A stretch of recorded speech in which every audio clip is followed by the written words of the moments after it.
Very, very happy to see you again, and welcome if this is your first time in the Rescogita's podcast channel. Rescogita, the ecological startup that aims to have an impact on individuals, on society, and on the biosphere. So remember to follow us on www.rescogita.academy. Now, sit back, relax, enjoy. Greetings, everyone. My name is Lorenzo Nava, and I'm going to be your host for today's Rescogita's podcast.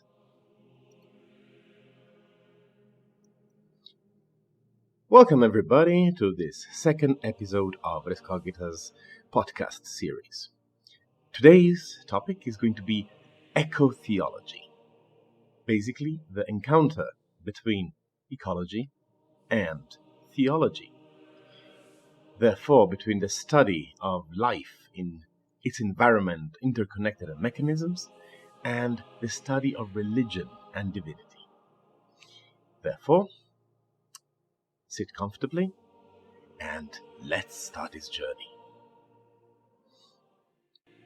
A very famous Christian psalm would say, "The earth is the Lord's and everything in it, the world and all who live in it." And that pretty much sums it up. Ecotheology is a study that combines studying life and environment and with ecology, with the study of God and belief, theology. It is actually something quite recent.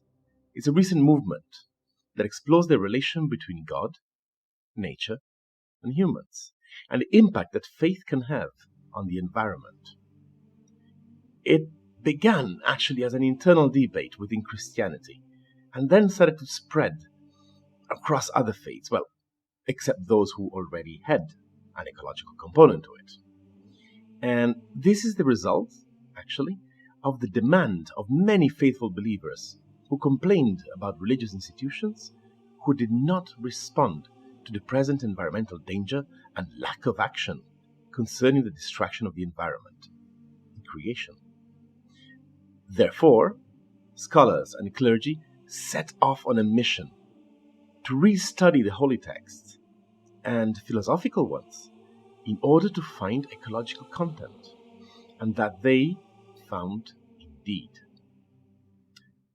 Countless references are present in the holy texts where God demands humans to protect and safeguard the creation, and how not humanity but God is the owner of the biosphere. How could these passages and concepts go unseen for millennia? Well, simply they were not seen, or were not understood because too much ahead of their time. One thing is clear: the New and the Old Testament state clearly that humans have a duty towards the earth.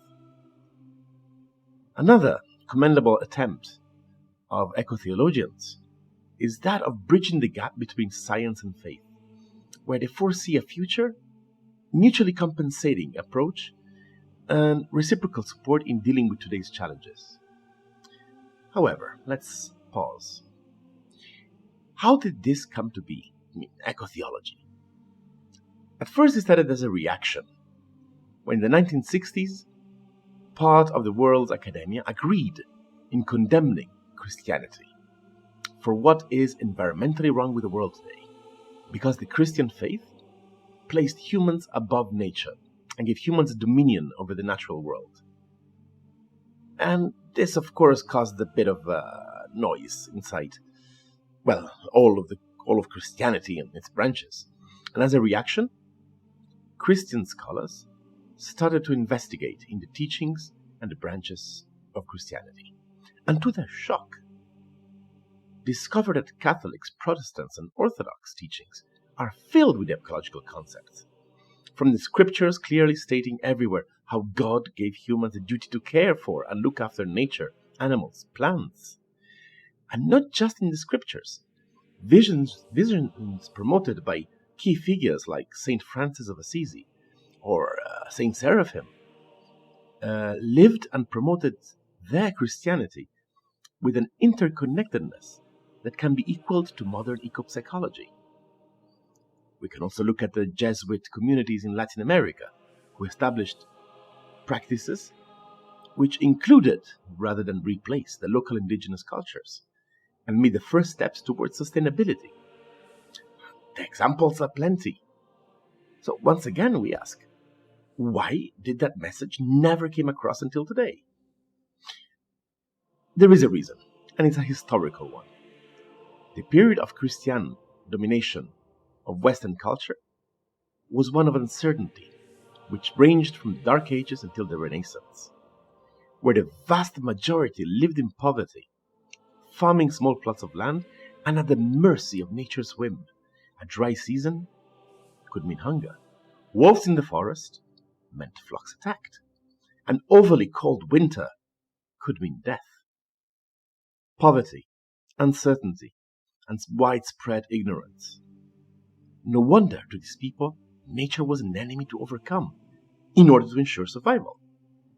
Then came humanism, Renaissance, Enlightenment, and started to shift the focus from submission to God and the transitory nature of life in its valley of tears to a superhuman-centric one, which resulted in the Industrial Revolution, crazy, fast scientific progress, and abandoning the backward spirituality of religion. At the same time, Newtonian discoveries on physical laws, Galileo's astronomy, Darwin's evolution, Freud's psychology, Descartes' human-centeredness were all nails in the coffin of spirituality, giving way to an era of material rationalism, which relegated religion to the level of outdated superstition. Christianity tried to react and counter those advancements in knowledge, and, may we say fortunately, failed epically. Therefore, a decision was taken to distance religion from the natural world and rather focus on the human-God relations. The solution to a past problem, the technological and scientific advancements humanity experienced, started to become a problem, as it is leading towards environmental and social collapse, climate crisis, and therefore a need to reinstate ethics, morality, principles, and values into human practices, including a yearning for an understanding of spirituality befitting both believers and not believers. In this scenario rose ecotheology, where science supports faith and faith supports science, in reshaping the severed connection between God, humans, biosphere, for a future positive outlook, answering to the orphaned human longing for nature.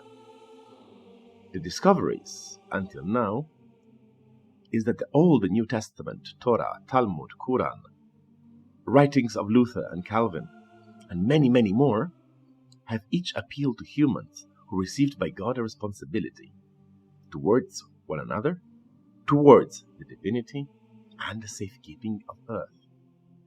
And more religions begin to voice out the sinful nature of environmental overexploitation and pollution as disrespectful towards God and the creation, underlining that we are not the owners of the earth, rather its stewards. Although still largely maintaining a human-centered outlook, ecotheology, officially in 2002, Christian ecotheology, established itself as a movement and dictates the agenda of interfaith dialogue processes. And hope this episode raised a bit your curiosity about ecotheology and the ecology in religion. Thank you very much for listening, and talk to you soon.